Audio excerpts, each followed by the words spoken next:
Dieu dit, il n'est pas bon que l'homme soit seul. Je lui ferai une aide semblable à lui.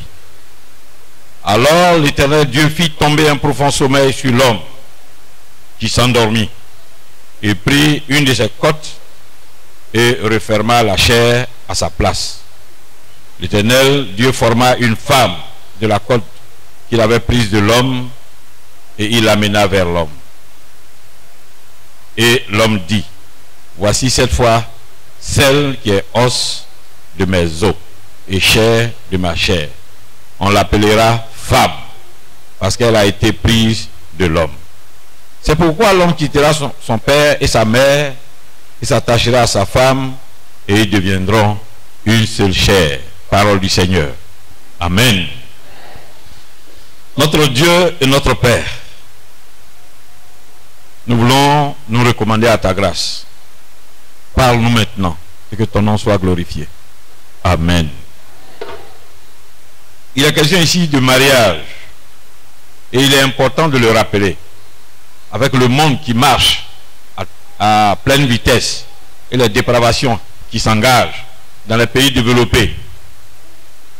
Et ce sont ces pays-là qui sont les références que nous voulons imiter. Dieu est la référence. Il nous appartient en tant que pasteur de vous rappeler ce qu'est le mariage.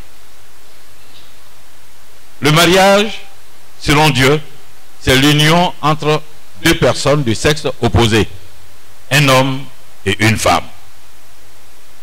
Il est important de le rappeler parce qu'aujourd'hui, il y a plusieurs sortes de mariages. Il y a mariage entre l'homme et les animaux en Europe. Il y a mariage entre femmes et femmes. Et il y a mariage entre l'homme et l'homme. Nous sommes à la porte de Sodome et de Gomorrhe. En tant que chrétiens, nous devons faire beaucoup attention à cela. C'est pourquoi il est important que chacun de nous, étant homme et femme, s'engage dans les principes de Dieu.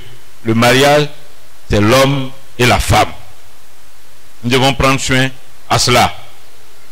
Oui, puisque cela y est, il est important de rappeler le rôle de ces deux personnes.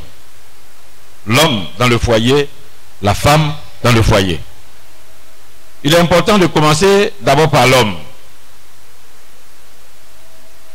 Le rôle de l'homme, ce que Dieu nous recommande en tant qu'homme, c'est le mot aimer sa femme. Le plus grand mot que Dieu donne à l'homme, il dit aimez votre femme. Que l'homme aime sa femme. Et il nous dit encore que la femme est un être faible. Si l'homme n'aime pas sa femme, il est difficile de marcher avec sa femme. Il verra les erreurs et il ne pourra pas pardonner. Mais l'amour pardonne. L'amour accepte. L'amour est aveugle. C'est ce que toute femme demande. C'est ce que Dieu demande à l'homme de faire. La femme n'a pas demandé à l'homme de l'aimer. Mais Dieu demande à l'homme d'aimer sa femme. C'est ce que nous devons comprendre. Parce que deux fois, on croit que c'est la femme qui nous demande. Et c'est pourquoi il est des fois difficile de le faire. Mais le Dieu que nous servons, le Dieu vivant, nous demande, nous les hommes, aimez vos femmes. En le faisant, tu respectes Dieu. En le faisant, tu sais Dieu. En le faisant, tu es dans la ligne de Dieu. L'amour. Et toute femme en a besoin. Quand elle entre dans un foyer, ce n'est pas l'argent. Hein. Des fois, on croit que les femmes, c'est l'argent. D'autres, c'est l'argent. La deux femmes, eux, c'est l'argent. Eux voient l'argent partout.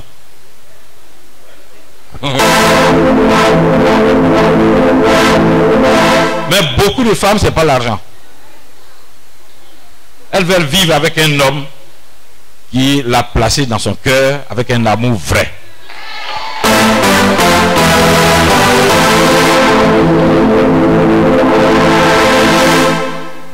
C'est tout. C'est simple. L'argent vient après. Quand nous on s'engage, on va travailler, l'argent va venir. Mais sans argent, on commence avec l'amour.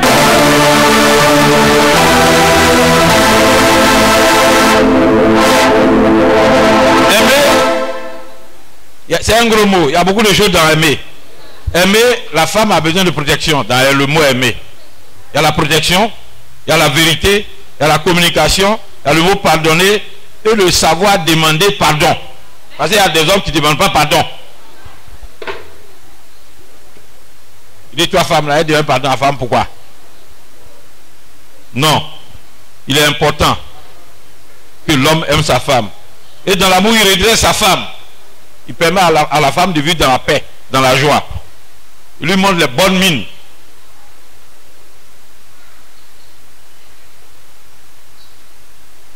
Si tu es trop aigri, ta femme est toujours fâchée. Ton visage là, les femmes là, elles regardent nos visages. Si tu sais là, elles ne regardent plus. Mais si tu ris, elles regardent. Je m'en oui, je dis la vérité. Ah. Quand tu sais ton visage, la femme se détourne de toi. Mais quand tu ris, elle rit. Riez ensemble. Alléluia.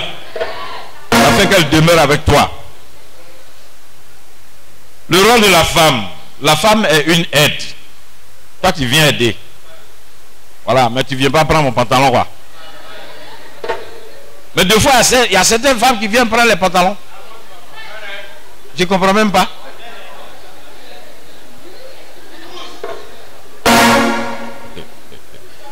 Elles viennent et elles influencent le monsieur. Et puis bon, il ne peut plus parler, il est là. C'est la femme qui dirige. Elle peut dire C'est pas ça. On reconnaît ta place. Tu es venu pour l'aider.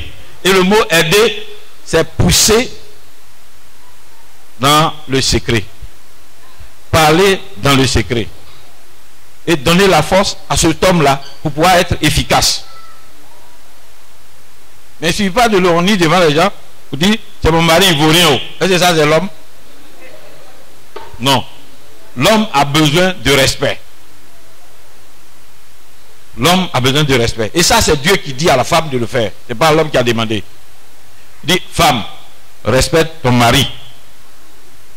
Toute femme qui ne respecte pas son mari n'est pas content de lui. Et quand tu respectes ton mari, il va te dire, tu as fait 1000 fois. Si les hommes ne sont pas forts, ils vont te divorcer 1000 fois.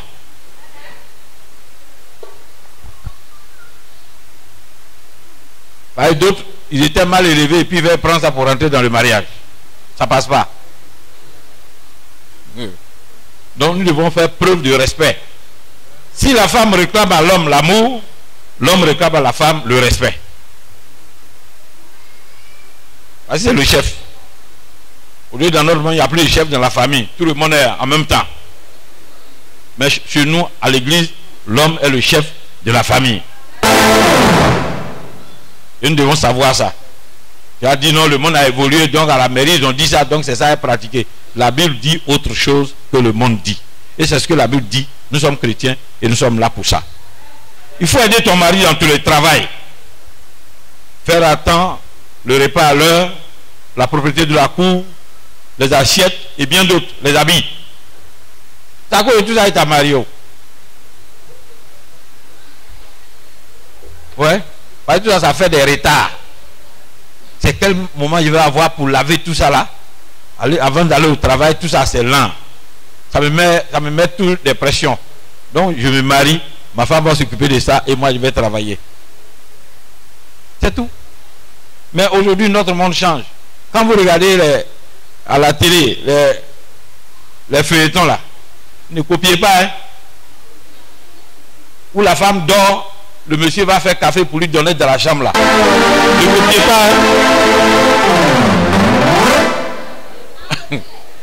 Chez nous ici là, c'est toi qui envoies café. Tu envoies café. Mais nous on ne t'envoie pas café. Alléluia. Ça c'est film brésilien. Nous on est ivoiriens. D'accord. Faut te détromper, tu vas voir. Donc il est important que chacun de nous s'engage dans les prescriptions de Dieu. Il y a quelques diverses adresses. D'abord aux parents. Parents du marié. Les soeurs, les frères. Vraiment, c'est bien. Vous avez aidé votre frère à se marier. mais vous devez le respecter. Quand vous arrivez chez lui, il vit avec une femme. Des fois, quand on se marie, nos parents, c'est des personnes qui viennent voir la femme. La femme, là, elle est comment? Toi-même, tu es comment? Et puis tu viens voir quelqu'un.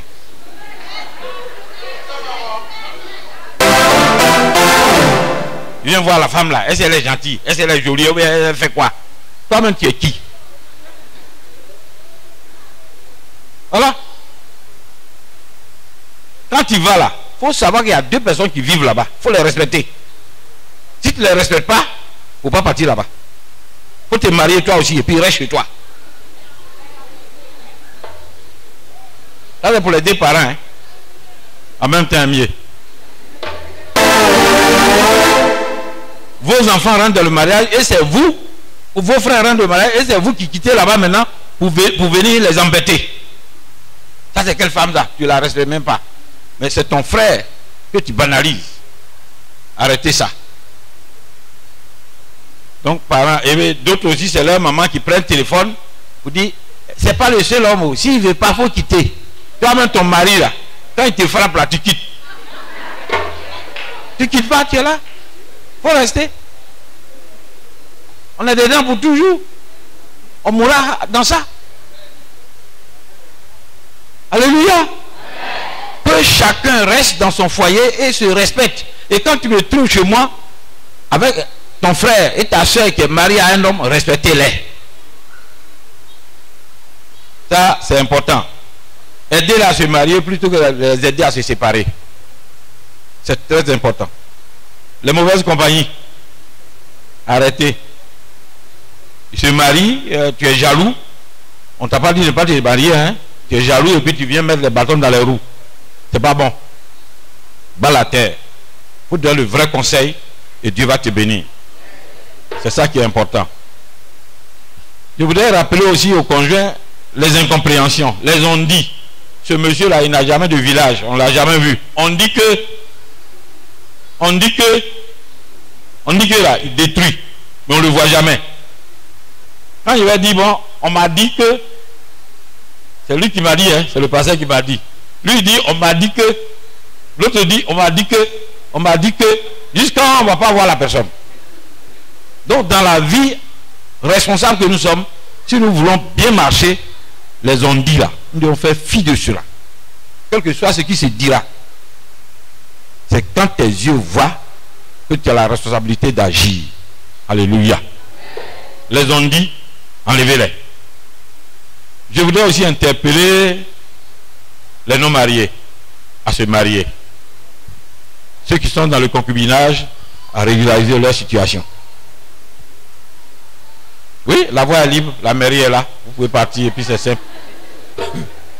La mairie est là pour ça. Vous pouvez partir, signer les papiers et puis c'est fini. Vous venez à l'église. Alléluia. Je voulais aussi m'adresser à ceux qui sont mariés il y a des années. Et puis il y a la cendre qui est venue dessus. Il y a la cendre qui est venue sur le mariage. Avec les petits problèmes, au fil des années, ça devient des Kilimanjaro. Et des fois, on ne s'entend plus. Je voudrais vous dire que ce jour-là, vous devez profiter ce jour du mariage là pour régler tous les petits problèmes et reprendre à zéro. Ce n'est pas la raison qui compte, mais c'est le fait de vivre mieux dans la joie qui compte. Donc, fais-toi, bébé, demande pardon, règle le problème. C'est la responsabilité de chacun d'être en relation avec l'autre. Donc, cela nous engage de régler tous les petits problèmes pour vivre ensemble. Parce que tant que tu ne le feras pas, il n'y a pas la joie. Et si tu veux vivre dans la joie, nous réglons les problèmes. Alléluia. Je voudrais enfin dire merci à tout un chacun. Dieu nous interpelle et Dieu nous parle. Que chacun de nous s'engage dans les principes bibliques et que Dieu soit loué. Au nom de Jésus-Christ. Amen.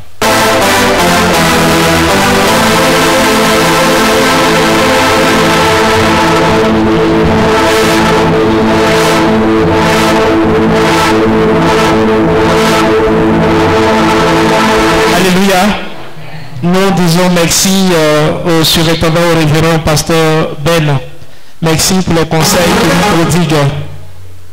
Vous voyez pourquoi il appelle le chef. Il a cette manière de dire la vérité. Voilà. Merci le chef. Le chef, je suis au pas, il a compris.